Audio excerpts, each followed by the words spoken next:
What if every insult hurled at you was nothing more than air, empty noise that only cuts because you let it in? Think about it. Words themselves have no weight, no blade, no fire.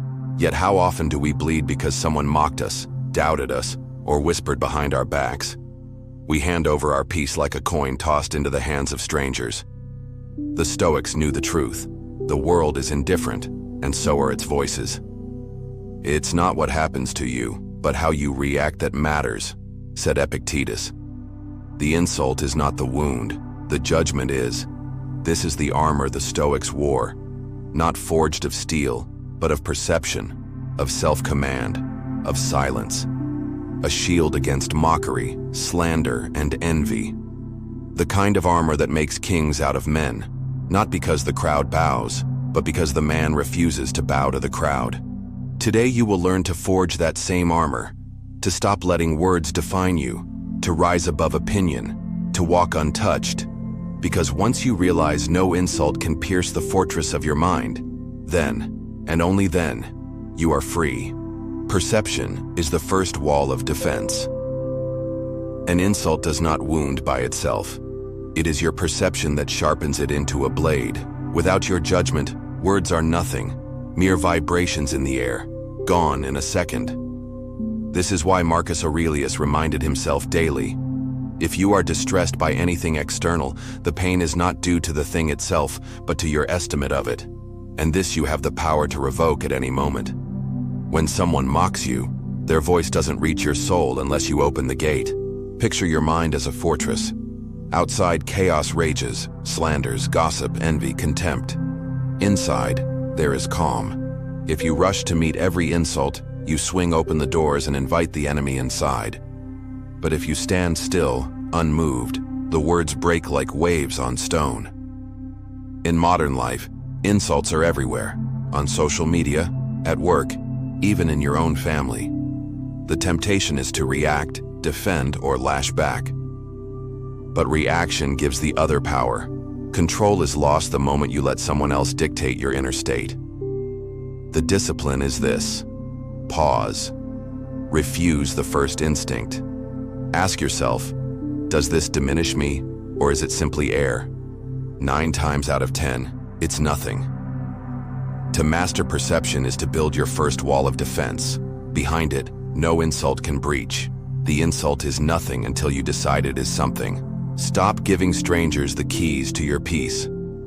Ask yourself, why do the words of a stranger have the power to shake you? Why do you let someone you barely know dictate the weather of your inner world?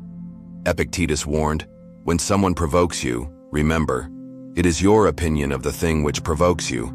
Another man is not in control of your peace, only you are. The truth is brutal. Every time you react in anger, every time you lose sleep replaying what was said, you've handed over the keys to your fortress. You've surrendered sovereignty, and worse, you've given it not to kings, not to wise men, but often to fools. Modern life multiplies this trap 1,000-fold. Online, anonymous voices fling venom. In offices, petty critics whisper. Even in families, words meant to cut will fly. You cannot stop them, but you can stop handing them dominion over your mind. The shift is ownership. When someone insults you, remind yourself, this is mine to govern. My mind is not their property. Picture locking the gates. The insult bounces at the walls, but it cannot enter unless you unlock the door with your attention. When you practice inner ownership, you no longer wait for the world to validate you. You are the master. Their words dissolve. Their judgment has no weight unless you choose to lift it. Every reaction is a choice. Own your mind, and no stranger will ever own you. Words mean nothing. Only deeds count. The world is drowning in noise, opinions, gossip, empty declarations. Everyone talks of virtue, but few live it. Marcus Aurelius cut through the fog with a single demand. Waste no more time arguing what a good man should be. Be one. Insults, criticisms, praise, they're all words. Air expelled, sound waves vanishing into nothing. They have no weight unless you kneel to them. What endures, what defines you, is action. What you do in the face of provocation, not what you say in response. reveals your strength. Think of the battlefield. The soldier who shouts bravado but flees at the first clash of steel is exposed as hollow. The one who holds his line in silence, unmoved, carries true courage. Words decorate, deeds define. In the modern arena, it's no different. People will challenge you online. Colleagues will question you. Friends will doubt you. Do not waste your life crafting rebuttals, rehearsing comebacks, obsessing over verbal duels. Instead, act, build, create, improve. Your life itself becomes the rebuttal. When the Stoic meets insult, he answers with calm. When mocked, he answers with progress. When doubted, he answers by standing taller. Remember this: the world forgets words quickly, but deeds carve themselves into stone. Let your actions speak so loudly that no insult can silence them, and no praise can intoxicate you. Accept death, and fear dies with it. The ultimate insult is mortality itself. It lurks silently, waiting for hesitation, exploiting doubt. Most men cower before the thought of impermanence, letting it paralyze decisions, inflame anxiety, and make them brittle to the smallest slight. But the Stoics teach a different path. Marcus Aurelius wrote, "Do not act as if you were going to live 10,000 years. Death hangs over you. While you live, while it is in your power, be good." When you truly internalize death, insults lose their sting. The mockery of the world, the whispers of critics, the petty cruelties, all dissolve in the shadow of the finite. If life is short and unpredictable, why squander it reacting to trifles? Why surrender your mind to words that vanish into air? Acceptance is not nihilism, it is liberation. Epictetus instructs, "He is a wise man who does not grieve for the things he has not, but rejoices for those he has." In this context, insult and praise alike are fleeting. Your power lies in your reasoned response, your calm, your mastery. Practice it daily. Meditate on mortality. Remind yourself that each insult is inconsequential in the sweep of your life. Anchor your courage in the certainty of impermanence. When fear of judgment and derision is eclipsed by the greater reality of death, the mind becomes unassailable. Fear dies when you accept death. Insults cannot pierce a mind that embraces the inevitable. Discipline, strength through self-mastery. The first battleground of insult is not outside, it is inside. Every unchecked reaction, every flinch at criticism, every sleepless night spent replaying words, is a crack in your fortress. True Stoic armor is forged not by avoiding insults, but by mastering yourself. Marcus Aurelius reminded us, "You have power over your mind, not outside events. Realize this, and you will find strength." Discipline is the shield that transforms vulnerability into invulnerability. It is waking before dawn to train your body, your mind, your focus. It is practicing composure when provoked. It is saying no to indulgence, distraction, and the temptation to react. In every controlled breath, in every silent refusal to lash back, you carve steel into your soul. Imagine a warrior exposed to endless arrows. Without armor, each wound cuts deep. With discipline, each arrow bounces harmlessly off. The world will hurl insults, doubts, and scorn, but if your inner citadel is fortified through self-mastery, nothing penetrates. Practical application. Create daily rituals of control. Journal, meditate, rehearse responses to provocation. When a comment or word threatens your peace, pause, reflect, respond with action, not reaction. Your calm becomes your reputation, your composure, your strength. Discipline is the hammer that forges your mind into armor. With mastery over self, no insult can wound you. Purpose, courage through duty and legacy. Insults are fleeting. Opinions vanish, but purpose endures. A man anchored in duty, driven by meaning, cannot be shaken by the slings and arrows of the world. Marcus Aurelius warned, "The impediment to action advances action.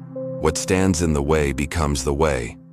Let your purpose become the forge that turns mockery into momentum. When criticism pierces, ask yourself, does this matter in the arc of my life, or is it a trivial ripple in an ocean of consequence? The Stoic does not shrink from derision because he is busy constructing his legacy. He is too engaged in creation, too consumed with duty to be distracted by the ephemeral judgments of others. Consider Epictetus. First say to yourself what you would be, and then do what you have to do. Words from fools are irrelevant. Actions in alignment with your purpose are immortal. Every insult becomes a test. Will you bend to the transient, or will you stand firm in the timeless? Practical application. Define your core mission. Align daily choices with your highest values. Let each small act of discipline, integrity, and courage accumulate into a fortress of impact that no critique can touch. When your life is built on purpose, no insult can derail you. They become whispers against the roar of your own determined march. When anchored in purpose, the world's contempt becomes irrelevant. Your legacy is your armor. Endurance. Standing firm when all else falls. The final test of the Stoic armor is endurance. Insults will come in waves. Criticism will batter your gates. Friends may betray. Life will punish indiscriminately. The difference between a man shattered and a man unbreakable is simple: endurance. Marcus Aurelius reminds us, you have power over your mind, not outside events. Realize this, and you will find strength. True strength is not the absence of attack. It is the ability to remain unmoved through it all. Endurance is cultivated in the quiet moments when the world forgets you exist. It is the Stoic refusing to engage in petty quarrels. It is the warrior who remains calm when chaos swirls around him. Epictetus teaches, no man is free who is not master of himself. Mastery, composure, and fortitude are forged through unyielding persistence. Practical application. Train yourself to withstand provocation. Let insults bounce off as if they were raindrops on stone. Rehearse silence. Rehearse composure. Rehearse the discipline to act only when aligned with your values. The world may fall apart around you, but your mind, unyielding, unshakable, becomes a citadel no arrow can breach. This is the culmination of Stoic armor: perception, ownership, deeds, mortality, discipline, purpose, and endurance. Stand firm. Let the world rage. You remain untouched. When all else falls, endurance turns the storm into your shield. The world's insults are powerless against a steadfast soul. You have walked through the forge. You have learned the 7 laws: perception, ownership, deeds, mortality, discipline, purpose, and endurance. Each law is a hammer strike shaping your mind into unbreakable armor. Each lesson is a key, unlocking a freedom that the world cannot grant and the world cannot take away. Insults, mockery, judgment, they are not chains unless you choose to wear them. The Stoics knew that power begins where expectation ends. The world is indifferent, opinions are fleeting. Only your reasoned mind, tempered by discipline and anchored in purpose, remains eternal. Ask yourself now, will you continue reacting, bleeding at every word, living as a puppet to external voices? Or will you rise, armored in mastery, untouched by the triviality of opinion, and impossible to shake? This is your choice, your citadel, your mind. Stand firm. Embrace the silence. Let the world speak while you act. Let the world judge while you build. Let the world rage while you endure. If you are ready to continue forging your inner citadel, to transform philosophy into unshakable strength, subscribe to Timeless Stoic Mind. Step into the armor. Own your mind. Become unstoppable. The world cannot touch you until you let it. Today, let it find nothing.